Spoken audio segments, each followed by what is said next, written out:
Okay, well, I'm live on Facebook. The last time that I did this with some kind of new system,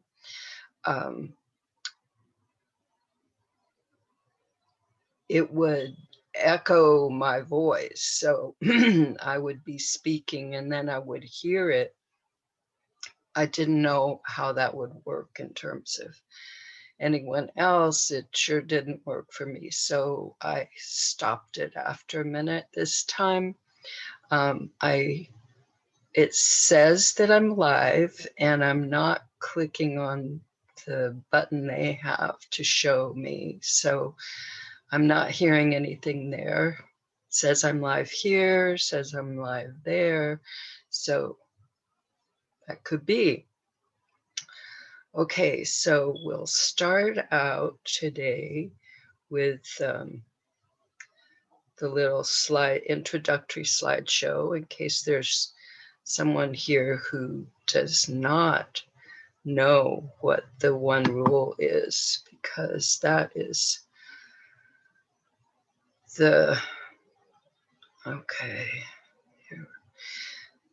that is the main thing that I'm sharing these days, is circles around that, because I've found it to be the most effective thing.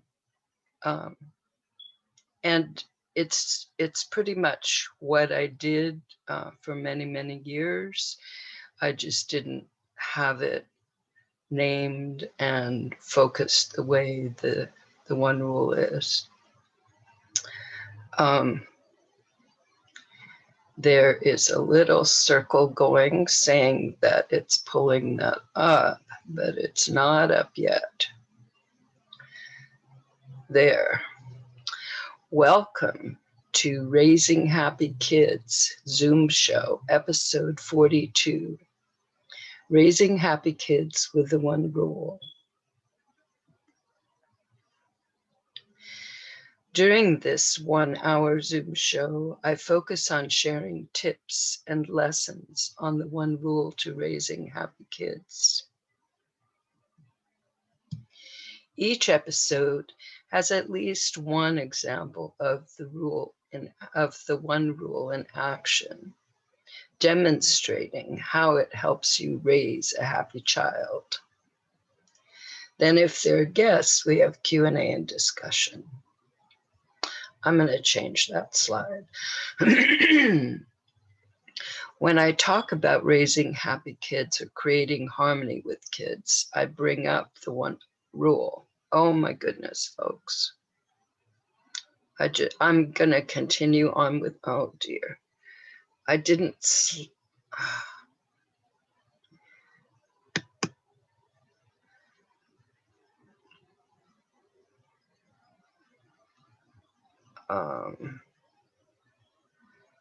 I'm going to end this show, and I did not screen share, which I've done once before. Okay. Now,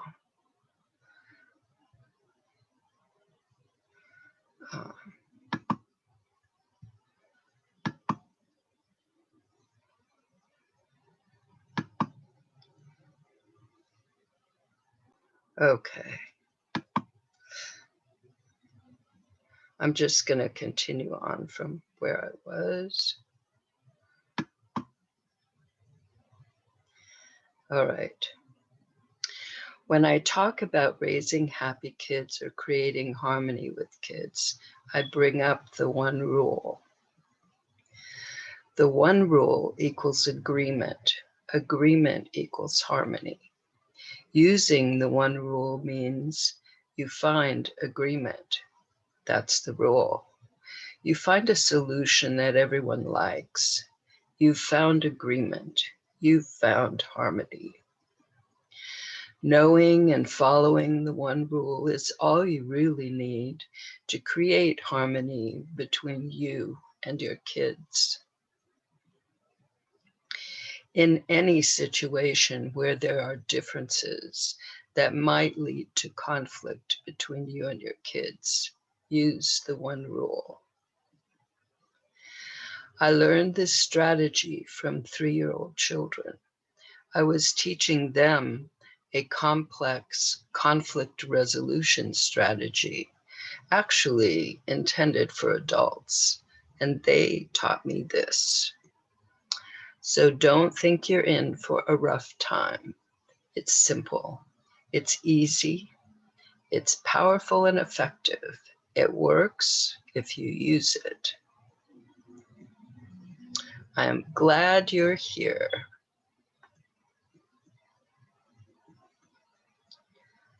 Okay. All right. So today I wanted to share, let's see, let's close this up.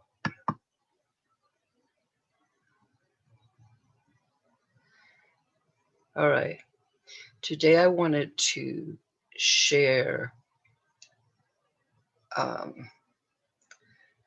something that people could do at home with their kids, either if they're situations that they are dealing with their kids or that are going on between the kids. Actually, I mean, some of you know this story, but when this started, it was me dealing with 2 little girls. And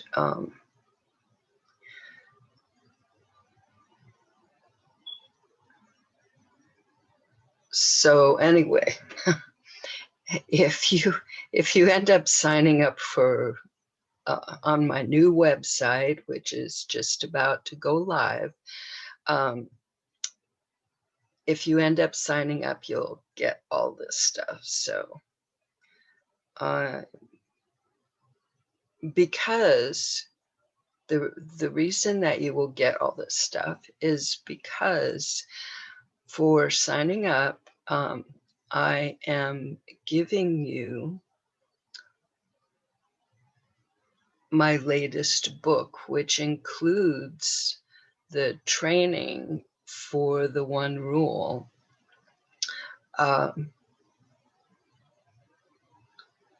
I want to get this out to as many people as possible, helping children and families have a good time together, have harmony together, and a lot of good stuff comes out of that. So that's going to be my free gift when this new website goes live, which should be soon, maybe this week, hopefully this week. Okay.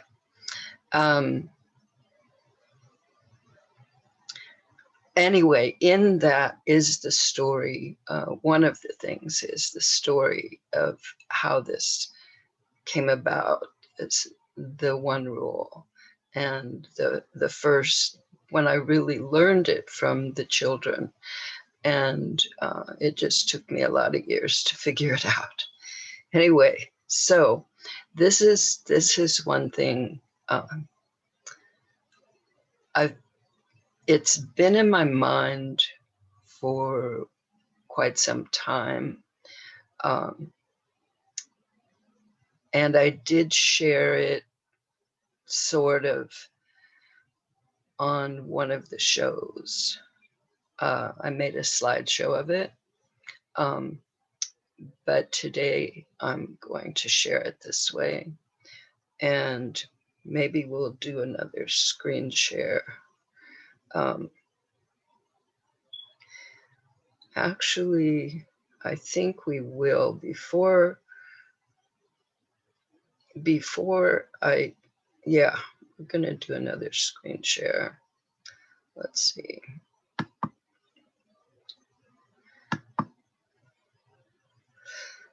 Uh, this is something that came out due to a question I was asked about introducing the one rule to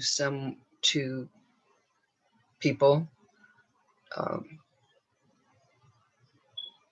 And this is what came about. So let's see.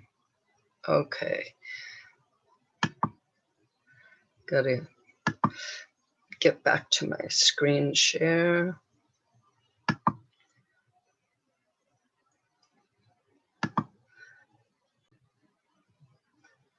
Okay.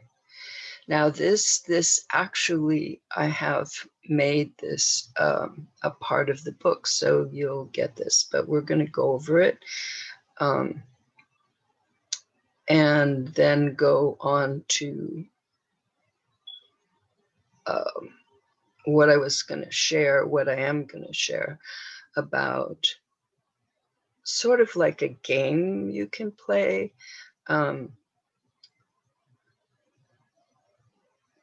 To introduce and to use the one rule in your family, or actually even it would work great with kids at school or at an after school program or anywhere where they are together and where there are adults interacting with kids.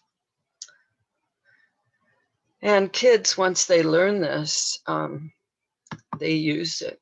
That's been my experience. Made a huge difference at Children's House when I was working there. Okay. In the book, because I've added this to the book, this is part of the preparation, part of the training for the one rule. The one rule: start strong. You decide that you want to have a harmonious relationship with your child. That sounds good, right? You decide that you do not want to make your child do what they do not want to do, and you do not want to do what you do not want to do. And you're going to make this work. You decide that you want to use the one rule to make this happen. This is going to become your new habit. What works for me? To create this new habit, you are going to start with yourself and what you want. You decide that you are going to let how you feel about a situation determine whether you agree with it or not. If it feels good, then you can agree with it. If not, you cannot. When you're looking at situations, you can do it in your mind. You can even write them out, even journal them. You can approach each situation as it comes up and work your way through it. You can do any or all of these for any or all situations. You choose what works best for you. You look at situations with kids one by one and decide, is this situation okay with me just as it is? If yes, good. Go on to another one. If no, what would have to change, be different, so that I could feel good about this? Maybe several versions of this situation would feel fine with you. Maybe only one. This is your first practice as you create this new habit, following the one rule. This is a good practice no matter what age your kids are. It helps ensure a strong start and makes the following the one rule so much easier.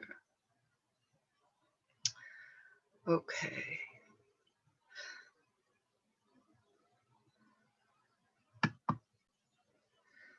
All right. So with that in mind, what I was going to share today is it's something you can do using that idea, but extending it out to your kids or even helping them do it. It can be, you can present it in the form of a game or like putting skits on for each other. And what I was thinking is that you could, there are many ways that this could go about. You could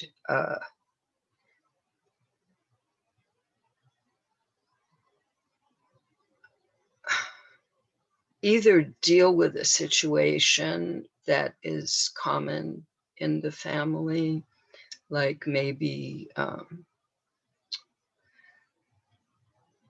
picking up toys or brushing teeth, or when two of the children want the same thing at the same time, which is actually how this started for me with those two little girls. Or one other thought that came to me last night, actually, was that you could write on cards, like 3x5 cards or something, or cut up a piece of paper to make cards or make a list of different issues that your family has, things that keep things from going smoothly and harmoniously. Then, in any case, choose one thing. And this could be, in fact, it would be good if it is a group decision. And then I think it would be good to, okay, well, you don't really have to do this. Okay. Then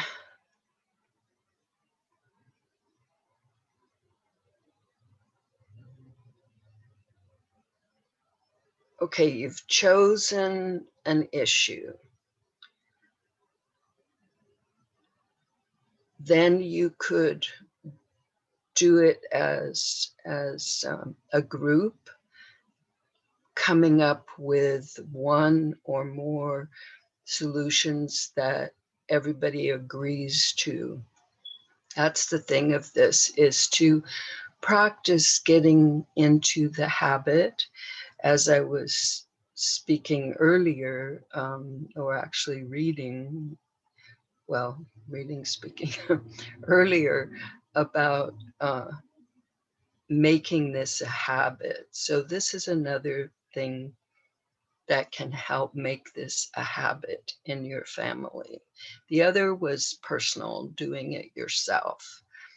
And of course, it's good if you've done some of that beforehand so that you are more practiced at this.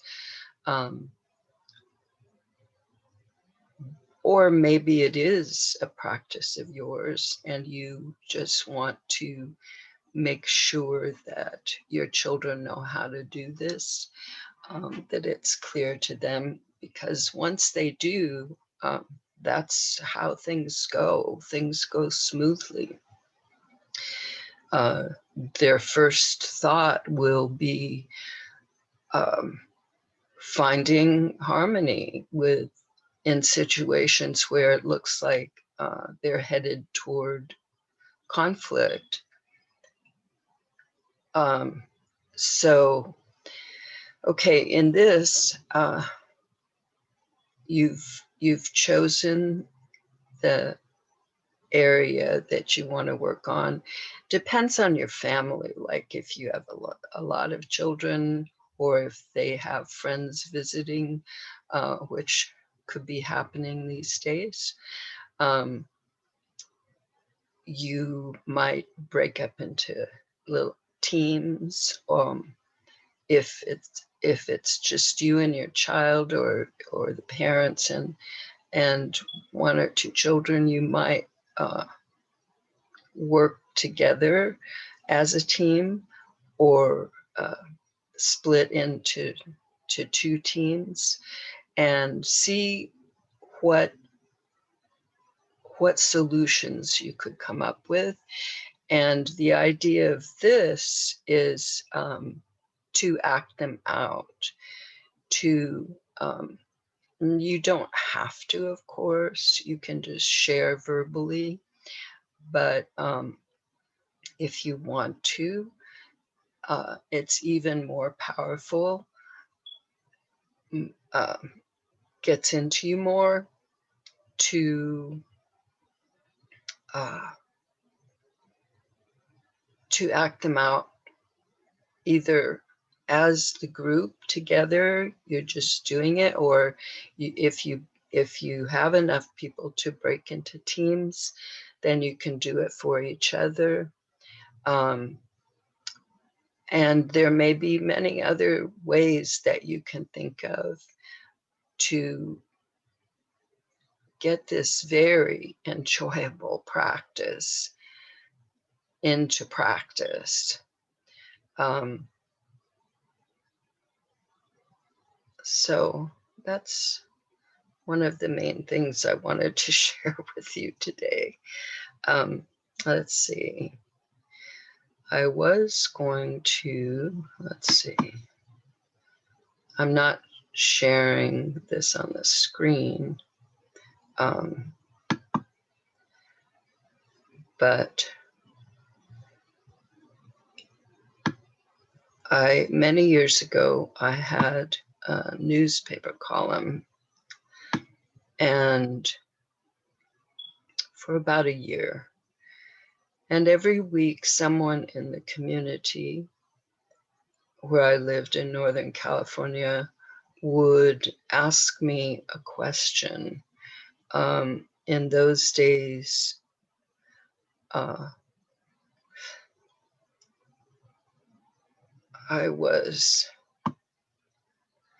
my focus was called The Power of Respect. In fact, the magazine column was called The Power of Respect. And so they would ask me how they could solve situations respectfully.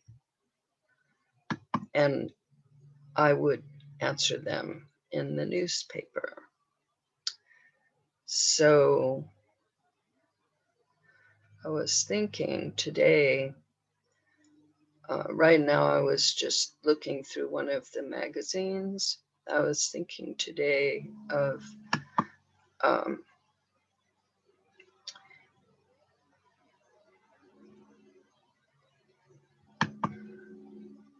going through some of the questions and looking at it from the point of the one rule. I had this open earlier. I do not know how it got closed up. So let's see.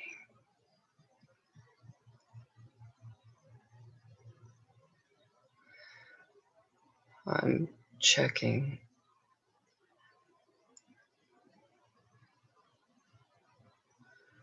Here. Let's see what we can find.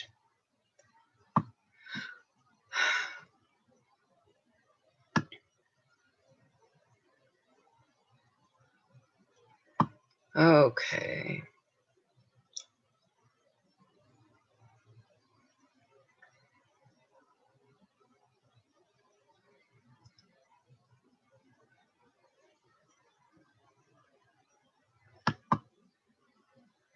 There, I have a number of booklets, and so this is one of them that I'm opening up right now.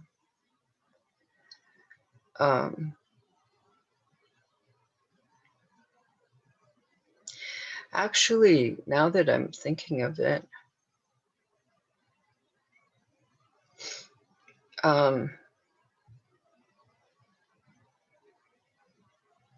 let's see. Oh, it opened up, but I didn't get to see it.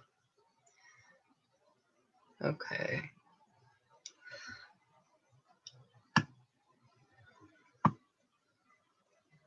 Maybe I will screen share this again.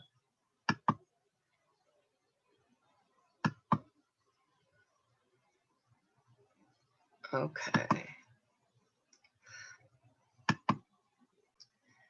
And we'll take a look at them from this this idea. This one's on scheduling, because a lot of times, and those are all the different ones.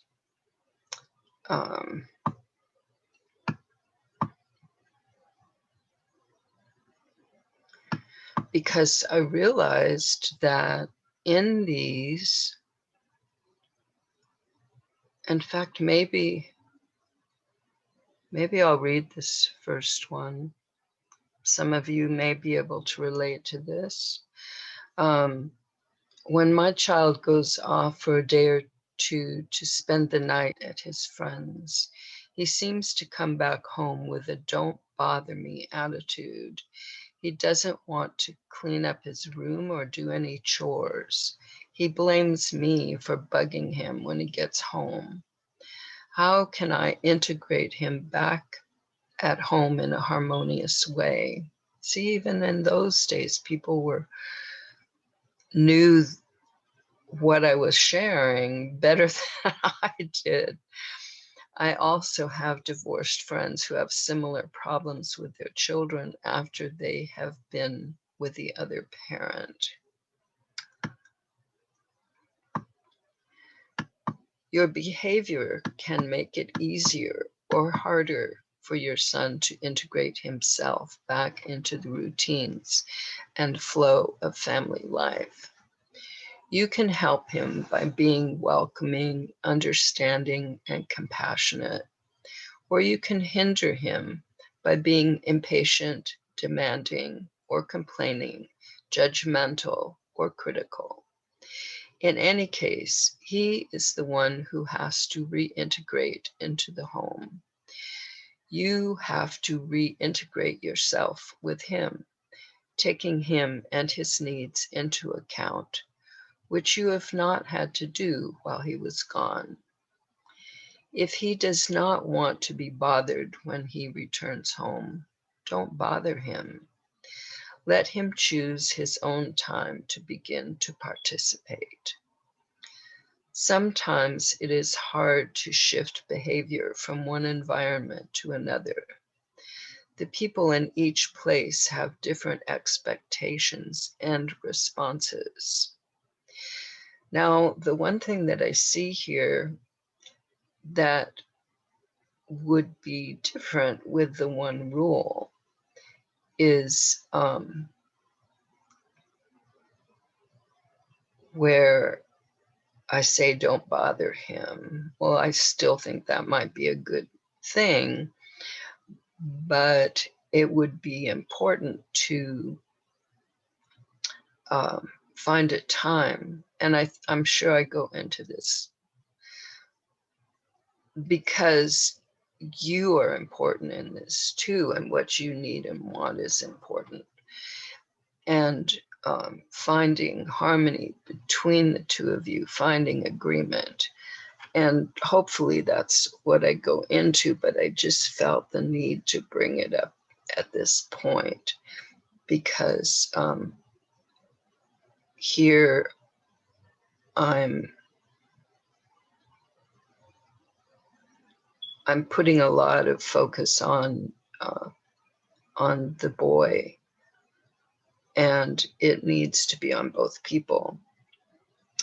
Okay, it may take him some time to change his behavior to fit into either place. You're just seeing one end of his process. Maybe the other place is more relaxed for him because he has no duties or responsibilities, and it takes time to adjust to a situation where more is asked of him. Maybe the other place is exhausting in its demands, and he can't really be himself there. He might just need time to relax, let his guard down before he can take on more responsibilities. If it is important that he do chores like clean his room when he gets home, maybe the two of you can work something out. Arrange to talk with him sometime when neither of you are feeling stressed. Share your concerns and needs with him and ask for his help to resolve this situation. Be sure you both understand each other. Here, as usual, the important thing is to discover ways of dealing with this that work for both of you. So the one rule was really built into what I was doing. It just wasn't, as I said earlier, it wasn't called the one rule. It wasn't set up as the one rule. And I think having it set up is more important. I mean, more helpful, let's say, more helpful. The other thing that this is kind of what one of the reasons I was bringing up this. I'm going to tie it back into what I was sharing with you. In almost every article, I have included what I called possible respectful solutions. So in this case, it would be, let's say you were doing this game or this skit,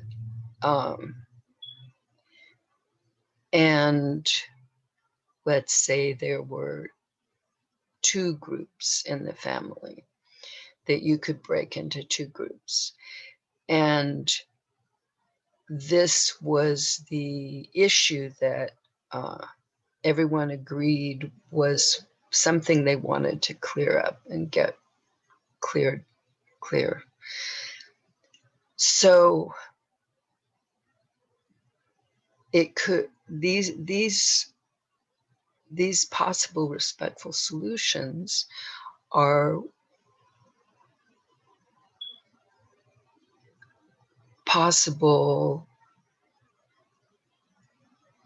agreements and harmonious solutions, which is what this parent was asking me about, harmonious solutions. And so, like, when you're either, if you're doing the skit, then you could act out, one group might act out, he does his chores before leaving for his friend's house. And another group might act out, someone else does his chores on the day he comes back. And another possibility is he does his chores the day he comes back, but no one reminds him, and he does them when he is ready. Another thought here, no one bothers him in any way after he comes home until he lets everyone know it's okay. And I think this is the last one. He didn't realize his behavior was causing a problem and cheerfully agrees to do his chores as soon as he gets home. Okay.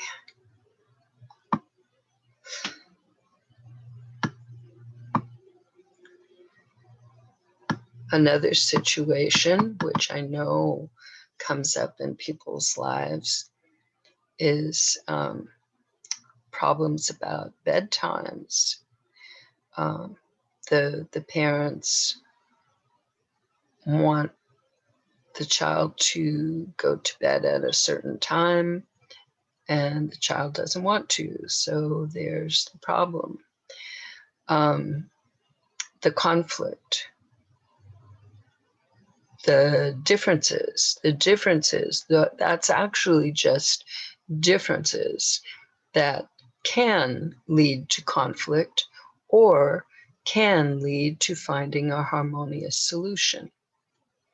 That's the thing. The differences, they're going to be there no matter what.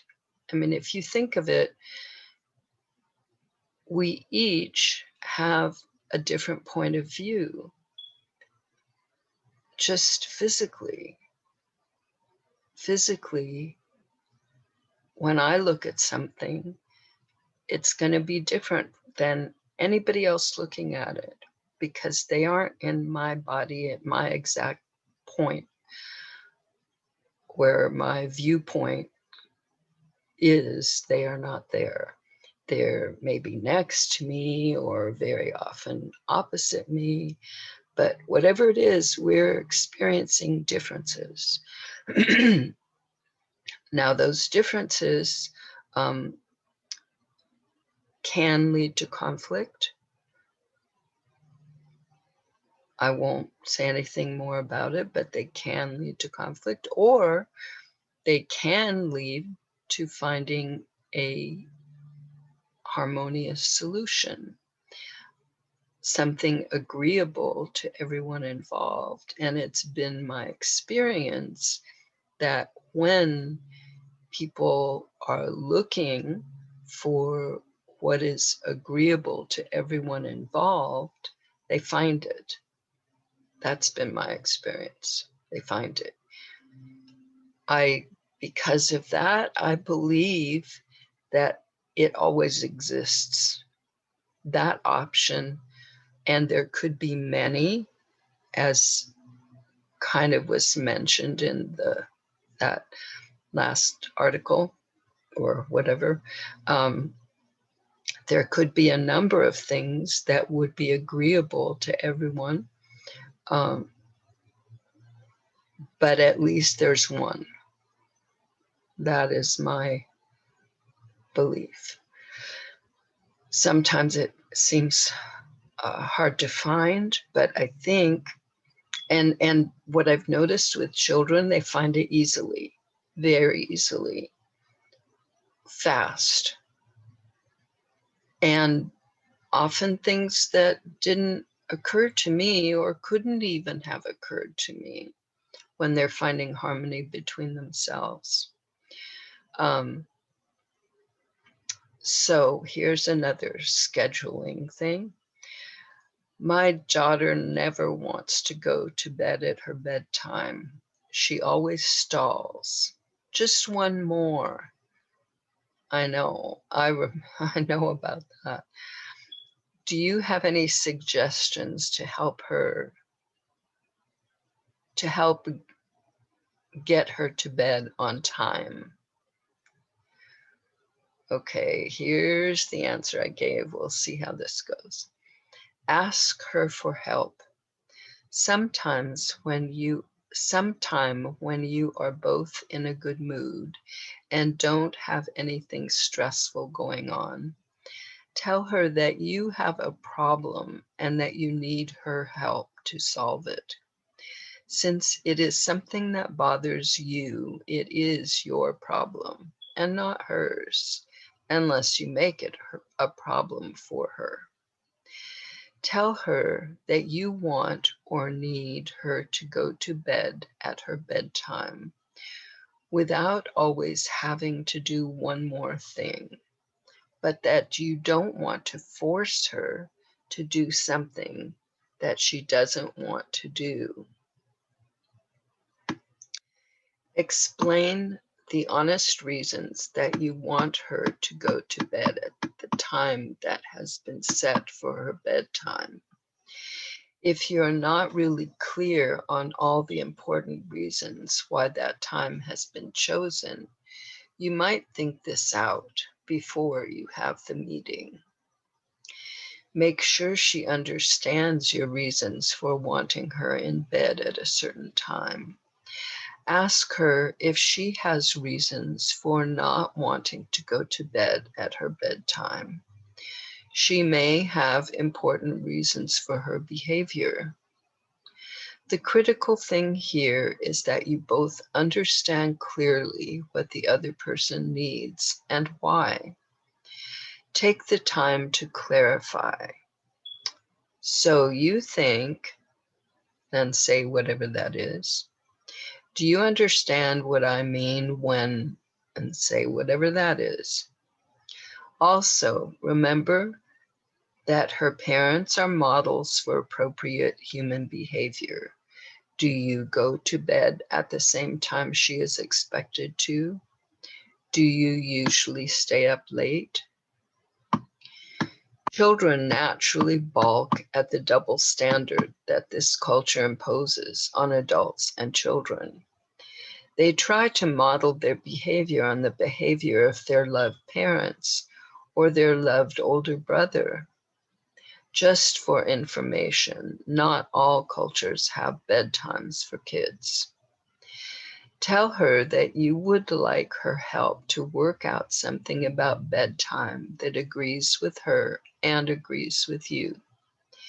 If this is an issue for her father or anyone else in the family, they should be at the meeting too. Make sure that everyone involved is agreeable to the meeting time. Then bring out your paper and pen. Explain that first you are okay. In these days, I was suggesting brainstorming. I don't. It's not a bad idea, of course, but I don't think it's a necessary idea. It does bring out things, and it is a helpful practice, but I don't think it's a necessary one. And with the one rule, you don't have to use it. So we're gonna go on and skip this. Getting to possible respectful solutions. And this is, if you were using this example for the game, these are some of the things that might come up and that you could act out. You might agree to a different time. She can go to bed at a different time each day, even if it's a few minutes different. And this time is decided the night before, or that morning, or after dinner, or whatever time you agree. She goes to her room, but goes to bed when she chooses. She goes to bed whenever she wants. She gets to sleep wherever she wants. She gets to sleep with someone whenever she wants to. Her cats get to sleep with her. Twice a week, she gets to go on night walks. So, that wasn't the end. She might agree to the present situation just because you've taken the time to find a mutually agreeable solution to this situation. Or if she gets told an hour before bedtime to start getting ready. Or if she sets a timer or an alarm clock for herself, leaving enough time to get ready. If she's totally responsible for getting herself to bed at the agreed upon time. Or because she knows and understands all your reasons for wanting her in bed at that time. So Oh, here's another issue that comes up between people. How do you figure out what is an adequate amount of chores for a child without having him feel overburdened?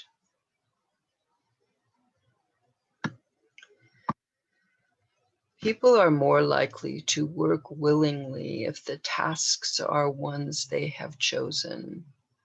You might make a list of all the chores for the day, and in the morning, the members of the family choose the work they plan to do that day. Maybe you draw straws to choose who gets to choose the first job. After everyone has chosen all the jobs they're willing to do, if there are any jobs left over, maybe these get put into a hat and people take turns drawing out the remaining jobs. Maybe you agree to leave those jobs undone that day. Maybe one person volunteers to do all those jobs. As in all respectful family interactions, the important thing is that no one feels that their needs are not being considered, and everyone is satisfied with the arrangements. Maybe on the weekend, you bring out the weekly job chart or the file card box you have made. This can be impressive if you put in all the tasks for the week. If this is a family process and not just, son, these are your chores for the week, you may very well find him choosing for himself more chores than you might have assigned him. If he still does not want to share in helping out in the family, tell him that you are bothered by this and that you would like to have a meeting with him to work this out so you both feel good about it.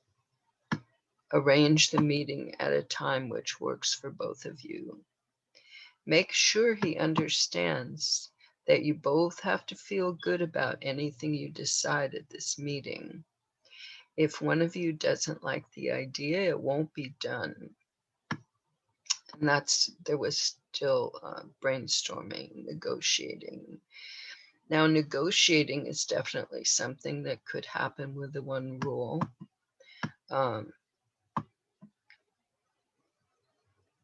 So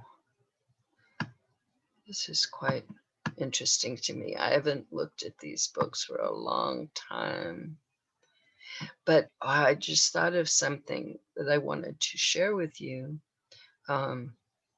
because anyone that signs up to get my latest book, The One Rule to Raising Happy Kids, which includes the training also.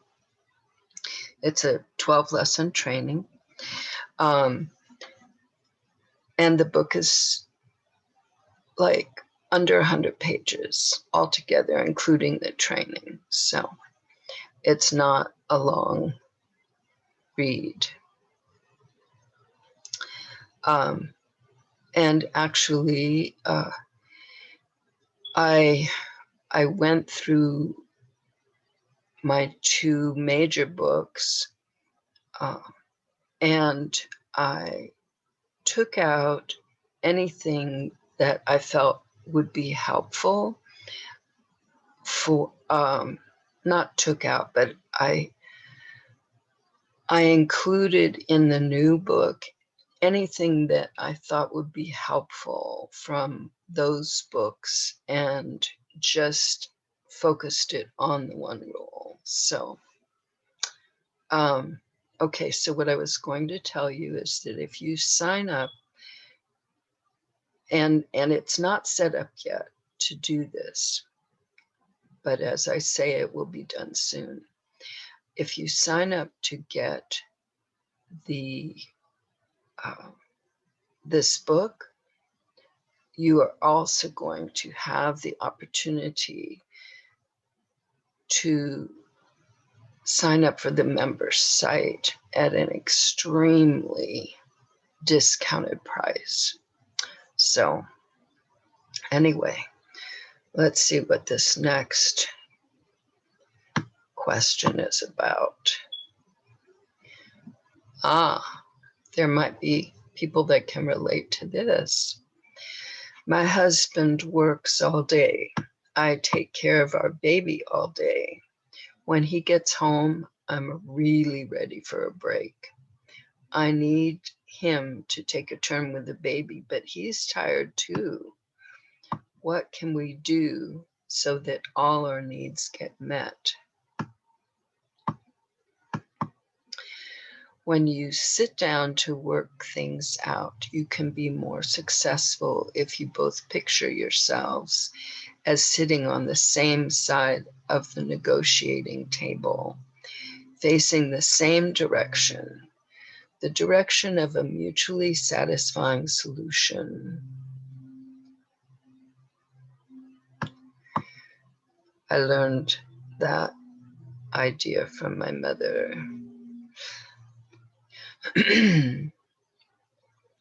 This can be a more helpful image than facing opposite directions on opposite sides of a table.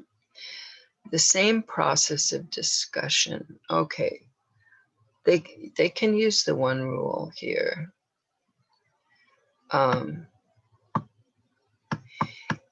It is important to create some uninterrupted time to work this out. Sometimes troubles that don't get attended to can become the core source for all other problems, little and big, to gather against, like the beginning of a dam that could one day block the river of your relationship. First, you and your husband decide on a suitable time. If your baby needs to be with you, then it might have to be adjusted to a time when he or she is asleep. You could talk with your baby there as long as you both agree to this, though this might make it difficult to focus your attention on each other. If it is agreeable for all three of you, have someone else take care of the baby at your home or somewhere else, at least for this first session. You might have to make it very clear to the babysitter exactly what your needs are for your baby. If you do not, you might find your baby experiencing things you do not want to put her or him through, because the babysitter might have your needs in mind more clearly than your baby's. I know this because this happened in my life. When you have uninterrupted time, take turns sharing your feelings, thoughts, and needs concerning this situation. If it's an emotionally charged issue, it can help to have one partner be silent and listen during the other partner's turns. You can set time limits if you find this helpful.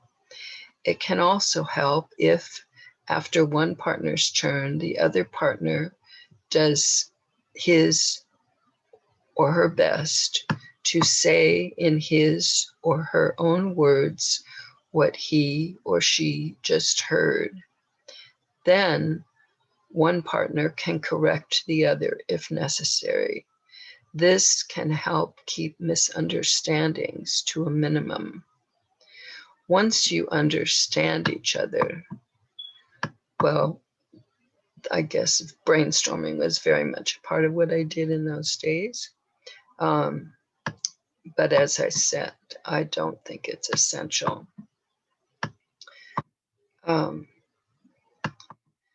Possible respectful solutions. You and your husband both have part-time jobs and also share caring for your child. When your husband gets home, he eats, has half an hour for himself, then cares for the baby for at least an hour, giving you time for yourself. The rest of the evening, you share time with your baby. You each get alternate evenings free for yourself. You divide up the time left in the day and each get half for yourself. The one not doing childcare finishes up the housework that still needs doing during part of their time. You arrange childcare, whether at your home or elsewhere, for part of your day or evening to give you the time you need for yourself. Maybe a family member would like to help you out, as happens in traditional societies, or you could hire someone or trade childcare with someone else. The important things are to honor your own and each other's needs as each of you experience them, and to be determined to find solutions that are agreeable to all three of you. Having this as your practice can save you many disagreements and bring much more peace and harmony into your lives. An added benefit is that this kind of harmonious resolution to difficulties is then part of the foundation of your child's personality, helping him or her develop into a grounded, responsible, caring, self-respecting, and other-respecting human being.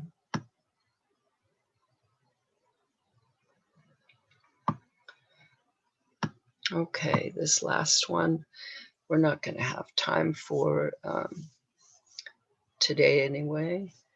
What do you do when you have 3 children, ages 2, 4, and 7, and you have to get out of the house in the morning? Some of you may relate to this. Now, if you sign up and get the book and get the membership site at extremely minimal amount of money, it's set so that hopefully anywhere in the world people can afford easily to get this, because I want this information out there for everyone. So anyway, so if you sign up and get the book and then you take the offer and join the membership, you'll get all of these, plus so much more.